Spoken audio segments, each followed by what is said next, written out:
souvenirs sont encore précis, je m'en souviens. J'avais 5 ans et c'est exactement ce jour-ci que j'ai compris la vraie définition de tragédie. Mes parents étaient scotchés à la télé, des gens faisaient de grands signes par les fenêtres d'un énorme building.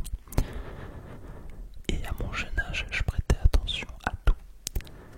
Et je me demandais si certaines personnes n'essayaient pas de voler comme dans Peter Pan tout simplement quoi. Et donc ça fait bizarre de me rappeler de ça. Vous l'aurez compris, aujourd'hui je vais vous parler des attentats du 11 septembre 2001, considéré comme le pire acte terroriste des temps modernes. Cet événement, ok, c'est une tragédie, on est tous d'accord, mais c'est aussi un enseignement fort, parce que pour ne pas reproduire l'histoire, il faut bien la connaître, et c'est pour cette raison que je vais aussi vous parler des décisions qui ont mené à ces actes bouleversants. Et aujourd'hui, comme vous le savez peut-être, j'ai 2 enfants en bas âge, et ça fait bizarre parce que ma première, elle a presque le même âge que moi quand ces attentats ont eu lieu.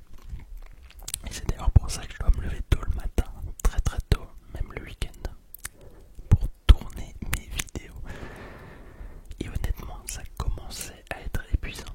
Mais heureusement, il y a Oli qui m'a contacté. Et je pensais pas le dire, mais ça a été une bénédiction pour moi. Et la personne qui gère les partenariats m'a envoyé du coup leur starter pack premium. Et ça m'a beaucoup aidé à rester éveillé et concentré, hein, même à 6h du matin, parce que j'étais claqué. Alors, Oli, c'est pas une boisson énergisante comme les autres, parce que il n'y a pas de taurine. La caféine, elle est naturelle, donc elle vient de plantes comme le thé vert ou le guarana. Il y a des vitamines et le sucre raffiné, il est remplacé par des édulcorants non caloriques, sans danger pour la santé, contrairement à Coca-Cola, Red Bull ou Monster par exemple, tu vois. Donc ça aussi je fais gaffe. Et tu me connais, hein, je suis factuel. J'essaye d'être éthique, c'est pour ça que j'aime bien ces boissons. Et évidemment, ça ne doit pas remplacer l'eau, mais les additifs qui sont présents sont en très petite quantité. Et les goûts sont si présents que, perso, moi je mets juste une demi-dose dedans pour un demi-litre d'eau. Et ça rend le truc encore plus clean. Donc je te conseille le starter set de luxe avec le thermos, comme ça t'as pas de particules, t'as pas de microplastique, le design il est propre, tu vois, tu peux même l'ouvrir ici, le mettre au lave-vaisselle. Et surtout t'as le goût cerise dedans, qui est super bon, enfin moi c'est mon meilleur. Et en plus c'est écolo, et bien sûr financièrement c'est bien plus rentable que les canettes classiques, donc tu vas économiser de l'argent.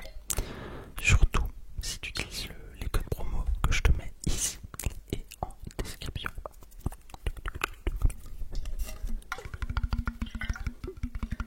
Alors je vais boire un peu parce que j'ai déjà trop parlé.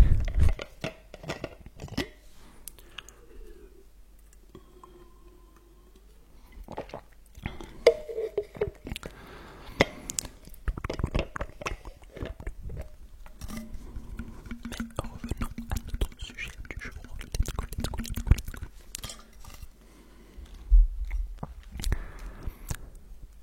Pendant la guerre froide, beaucoup d'États, notamment au Moyen-Orient, sont déstabilisés par les guerres civiles, mais aussi par l'intervention des grandes puissances. Les États-Unis franchissent toutes les limites de la morale pour atteindre leur objectif et vont même jusqu'à soutenir des groupes armés islamistes radicaux pour affaiblir l'URSS.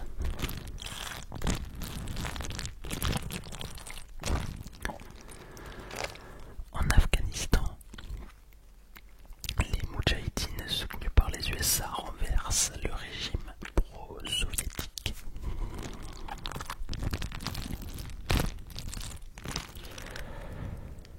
Et les États-Unis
9h03, le vol United Airlines 175 percute la tour sud du World Trade Center entre le 77e et le 85e étage.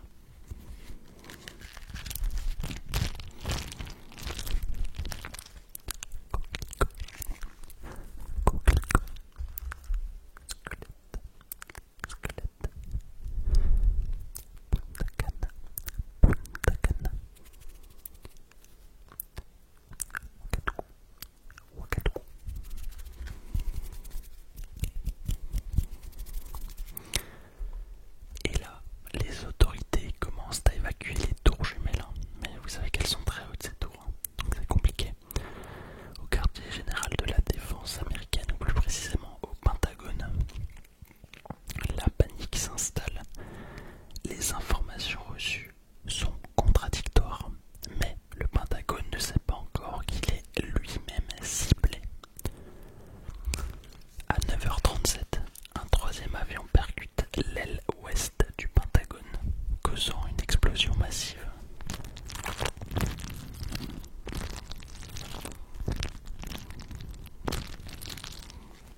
Et l'horreur ne s'arrête pas là, malheureusement.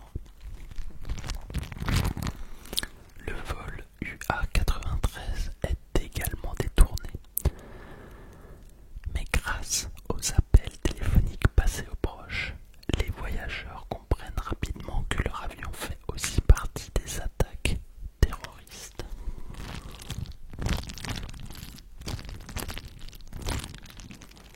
Un groupe de passagers courageux dirigé notamment par Todd Beamer commence à préparer une attaque contre les pirates de l'air.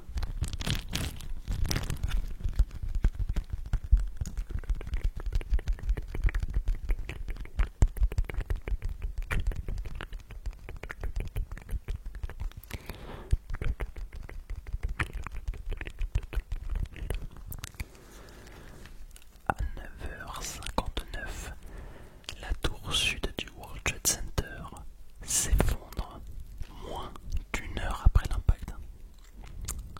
Et là, une panique générale s'installe. Dans l'avion détourné encore en vol, les occupants tentent le tout pour le tout. Les terroristes perdent le contrôle de l'appareil et décident délibérément d'écraser l'avion au sol avant que les occupants ne reprennent totalement le contrôle de l'avion. À 10h03, l'avion s'écrase dans un champ près de Shanksville.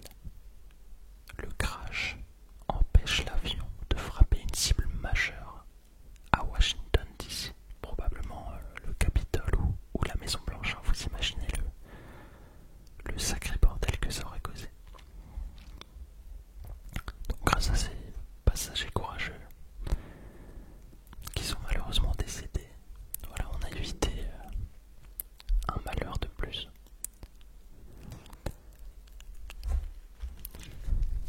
Mais c'est pas encore fini.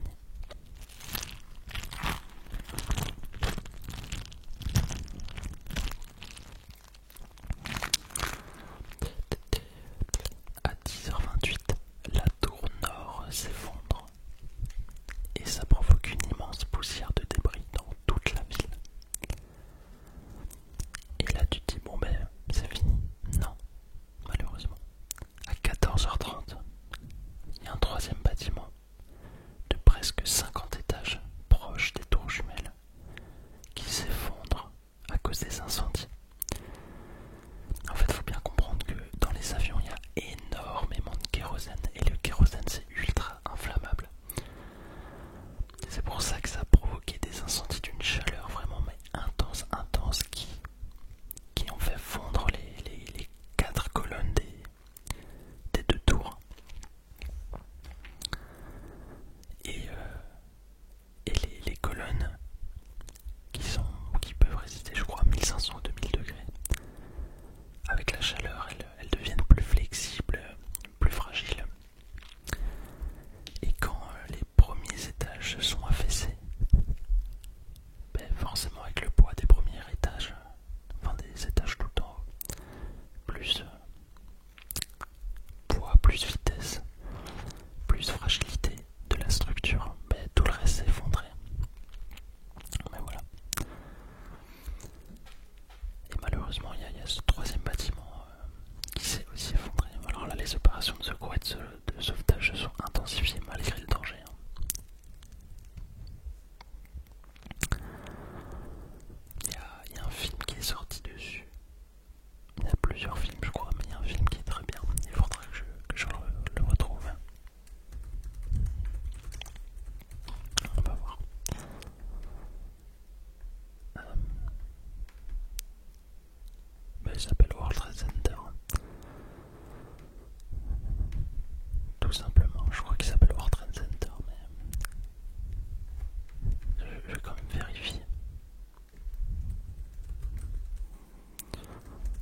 Oussama Ben Laden et son réseau.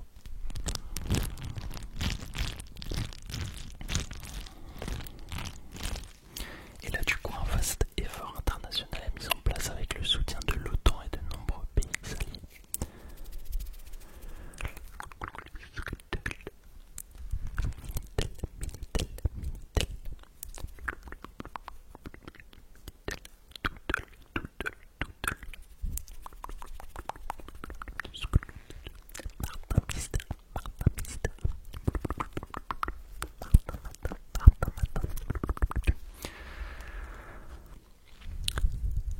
En 2002, les États-Unis commencent à faire pression pour une intervention en Irak, accusant Saddam Hussein de posséder des armes de destruction massive. Il n'avait pas vraiment de preuves. En 2003, les États-Unis veulent obtenir un mandat clair de l'ONU pour intervenir militairement en Irak.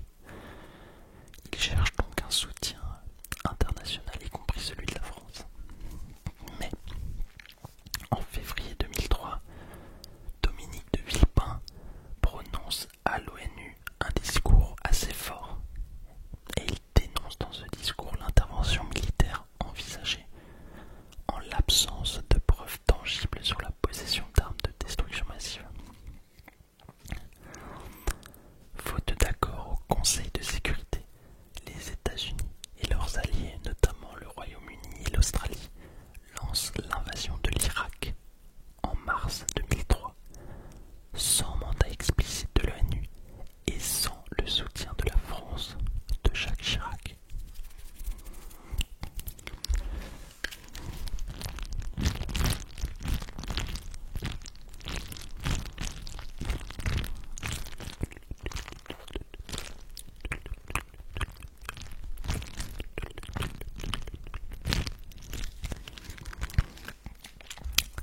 Allez, on passe au questionnaire en inaudible, comme d'habitude dans mes nouvelles vidéos, pour voir si t'as bien retenu.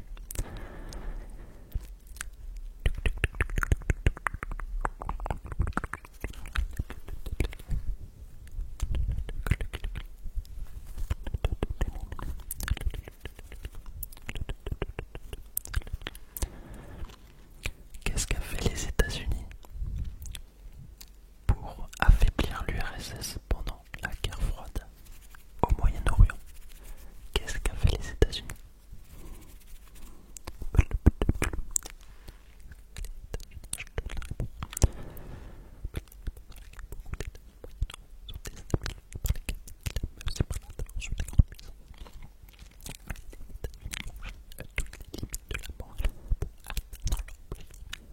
Ouais, c'est ça. Ils soutiennent des groupes armés islamistes radicaux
ça m'appelle